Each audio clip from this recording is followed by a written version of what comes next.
Donc, je voulais faire un petit focus, parce que je pense que les questions vont venir. Je ne sais pas si vous avez déjà connu ça, mais c'est toujours bien de faire des petits points techniques. Donc, je voulais vous présenter ces petites pommelles, charnières invisibles, que je vais utiliser dans Mani.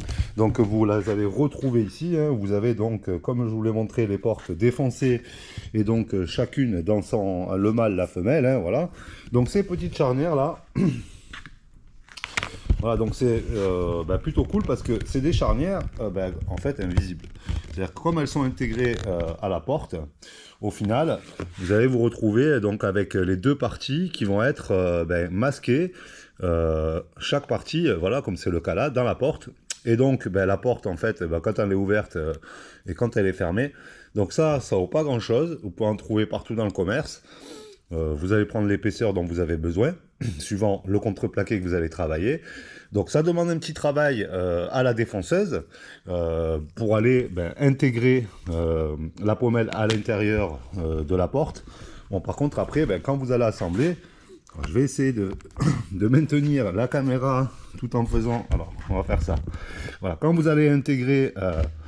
voilà, vous voyez, alors là, je suis pas à fleur. Je vais essayer de vous montrer.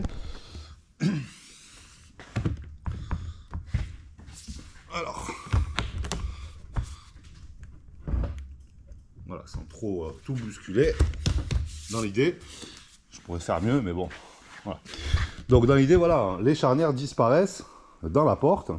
Et donc, après la porte, c'est comme ça qu'elle s'ouvre, hein, tout simplement. Et donc, les charnières se retrouvent dans la tranche. Voilà, rien d'exceptionnel.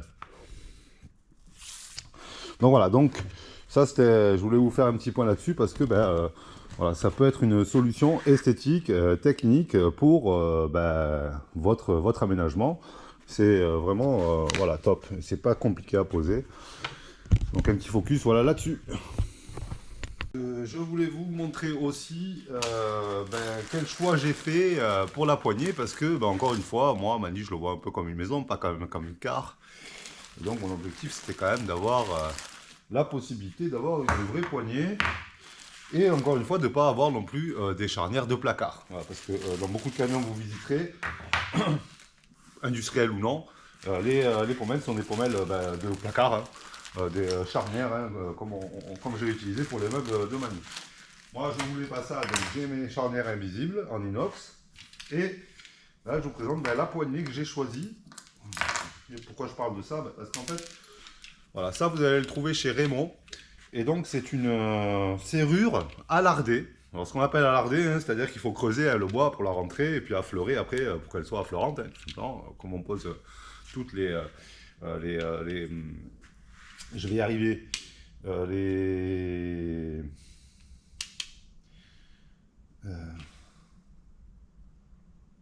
les serrures, hein, voilà, donc comme on pose toutes les serrures hein, à larder, donc on creuse et puis elle vient affleurer voilà, à l'intérieur. Alors ce qui est bien, c'est que premièrement, vous avez le côté penne, enfin clenche, hein, dans lequel vous allez mettre votre poignet, la possibilité de rajouter un verrou, donc ça c'est bien pour des toilettes. Hein. Bon, moi je ne mets pas de verrou sur Mani, parce que bon, on sait quand il y a quelqu'un qui est aux toilettes, bon, puis on est en famille, c'est un choix, mais bon après si vous voulez mettre un verrou c'est possible.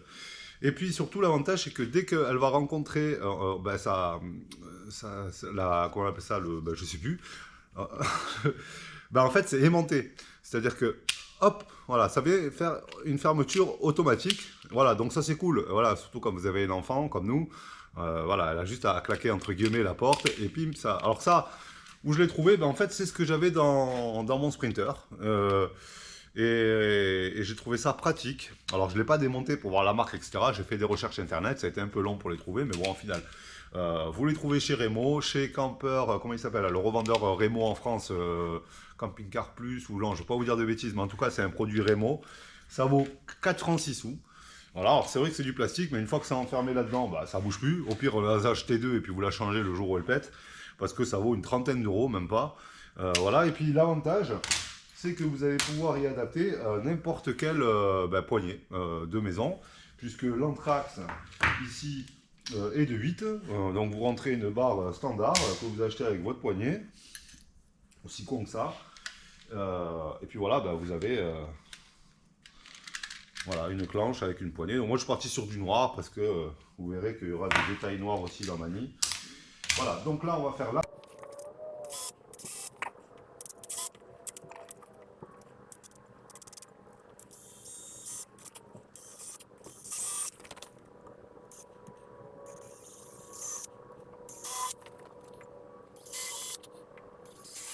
Donc là, toute la difficulté, c'est vraiment bien de centrer le trou pour que quand on présente la vis, voilà, elle vienne à fleur bien dans le cadre. Et donc, c'est pour ça que je me suis repris 2-3 fois.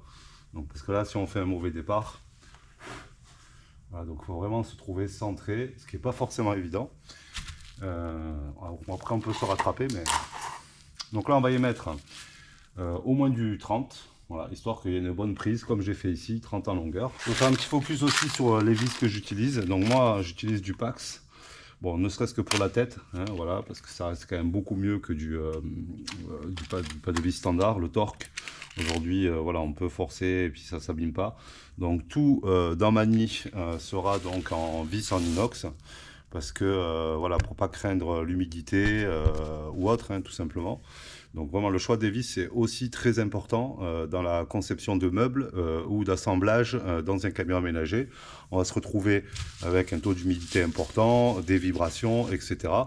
Donc ce que je fais aussi, c'est que comme je suis sur un prémontage et qu'il y a la possibilité qu'il y ait des modifications du démontage, et un meuble, il n'aime pas être démonté. Un trou taraudé par une vis dans du bois, ça s'use, ça s'abîme, et donc la prise après entre les deux matières n'est plus bonne. Donc ce que je fais très souvent, c'est que je vais travailler avec dans un premier temps avec une vis plus fine que la définitive. En tout cas, si j'avais à rajouter ou à changer une vis, j'ai les mêmes vis, les mêmes longueurs, mais sur des diamètres plus gros. Donc là, j'attaque avec du 3,5. Maintenant, imaginons je dois démonter 3-4 fois. Je vais par la suite, au scellement définitif, travailler avec du 4, voire du 4,5. Et voir si vraiment celle-là, je dois la démonter pour quelque raison que ce soit. La troisième version, ce sera la même vis, mais avec une colle à bois que je vais insérer. Voilà, une fois que c'est définitif, voilà, au moins comme ça, ça isole la vis, et ça la scelle dans le bois.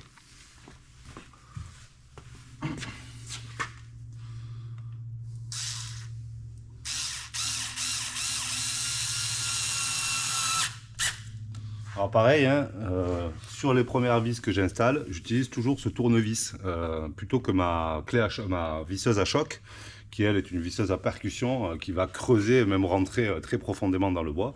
Ce sera encore une fois une technique en cas de démontage. Si j'ai besoin d'aller plus loin ou de rajouter une vis plus grosse ou plus longue, voilà, lui il va juste me permettre de présenter une vis sans trop la serrer. Et ce qui veut dire que par la suite, je peux aller chercher une emprise supplémentaire avec ma clé, voilà, ma visseuse à choc qui, elle, va vraiment rentrer plus fort dans le bois, plus profondément.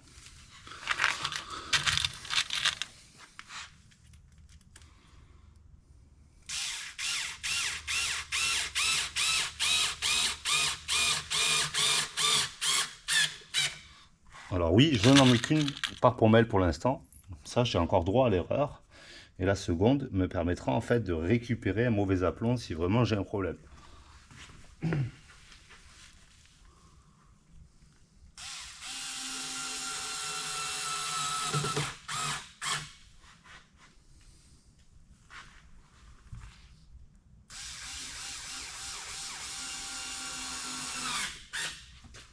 Je ne pars jamais confiant dans une installation, dans un montage.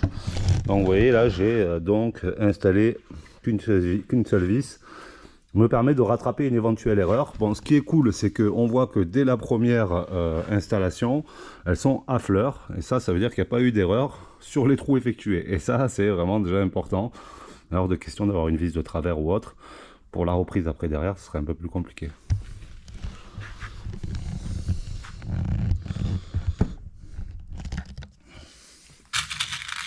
Donc là, ça m'a l'air bon. Je vais pouvoir du coup vérifier mon aplomb. Là, je suis bien à fleur, donc il n'y a pas de raison que la deuxième me pose problème. Mais je reste encore une fois avec le tournevis électrique. Je ne vais pas aller chercher la clé à choc. La clé à choc, ce sera vraiment en dernière. La clé à choc, la visseuse à choc, ce sera vraiment la dernière option si.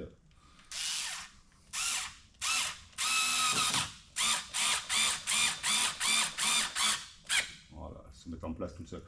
Voilà, puis j'ai toujours l'opportunité d'aller chercher des vis après 4 par 30, 4 par 45, 4 par 50, 4 par 60, si vraiment j'avais une erreur.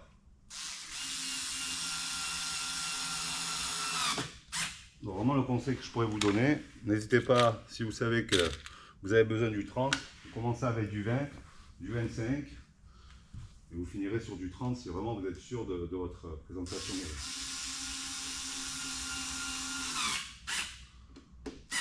Voilà.